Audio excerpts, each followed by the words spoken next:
أعوذ بالله من الشيطان الرجيم. بسم الله الرحمن الرحيم.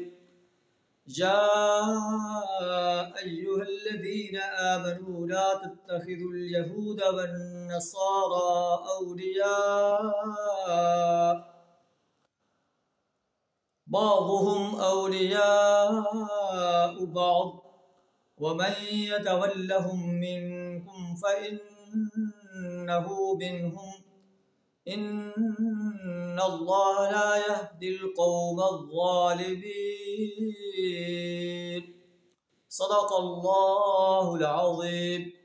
سورہ المائدہ آیت نمبر 51 آپ کے سامنے تلاوت کی ہے، جس کا ترجمہ کچھ اس طرح ہے: یا ایھا الذین آمنوا، اے ایمان کا دعویٰ کرنے والے انسانوں، لا تتخذوا اليہود والنصارى اولیاء، یہود اور نصارہ کو اپنا دوست نہ بناؤ، اپنا رفیق نہ بناؤ، یہ ایک دوسرے کے رفیق ہیں.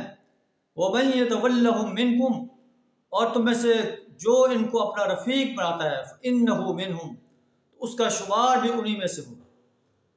إِنَّ اللَّهَ لَا يَهْدِي الْقَوْمَ الظَّالِمِينَ، یقیناً اللہ ظالموں کو اپنی رہنمائی سے محروم کر دیتا ہے.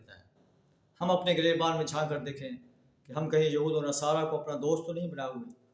انفرادی طور پر، اجتماعی طور پر اور ملکی لیول پر اگر ہم یہود و نصارہ کو اپنا دوست بنائے ہوئے ہیں تو ہمیں اپنے انجام کے بارے میں سوچنا چاہیے کہ ہمارا انجام کیا ہوگا.